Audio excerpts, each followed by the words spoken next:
Si Mike Abe guys, kilala ba ninyo nga isang nagre-report doon sa Channel 4. Ibidunyag niya guys na ang PCO o ang Channel 4 ay marami ding katiwalian.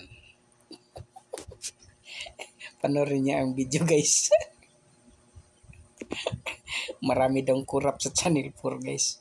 Nga kung saan doon din siya nagbabalita guys. Panoorin niyo guys. Lalayo. Ganun ho talaga kasi ako makarating. Alam ba nyo dito sa PCO, Presidential Communication Office, may problema rin. Hindi ko nilalahat. Dito lang sa Channel 4 may problema rito. Walang development dito kasi para dito nagpapalit ng damit kasi mga manager dito eh.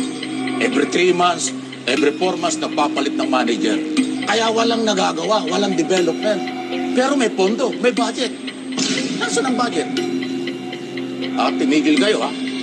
Marami nakakarating sa akin. May corruption dito sa estasyong ito. Papangalanan ko kayo pag nalaman ko yan. Wala akong pakialam sa inyo.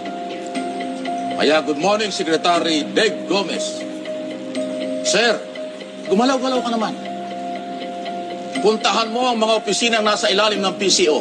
Meron din corruption yan. Ang magagalit, guilty. At magalit kayo, mag-guilty kayo, wala akong pakialam sa inyo. Sobra na eh. Saan ka naman nakakita ng...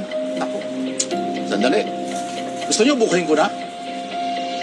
Gusto nyo isa-isahin ko ng problema rito? Easy. Ay, nako. Saan ka nakakita ng building mura sa pinakamataas hanggang sa ground floor may tulo? May tulo. Bakit natulo? Di may palpak. Maintenance. Dito, ang mga kwarto, walang aircon. Ano yun? Office of the President? Pinagmamalaki nating Office of the President? Ay, may budget po yan. Taon-taon may budget. Kaya ngayon, may budget po, Secretary Gomez. Sir, tumaharap ka sa pagdinig ng Senado at Kongreso tungkol sa ating budget. Ilaban mo naman ito. Linisin mo ito. Papalit-palit tayo rito ng manager. Hindi ko alam kung anong ginagawa nila. Diba? Sa totoo lang, ha? Every 3 months, nagpapalit ng manager. Baka naman Mike Abe, yung istasyon na napasukan mo ay mayroon ding financier. At napunta lang sa financier yung pira. Kapag pira talagang pag-usapan, ang dami talagang hudas, ano?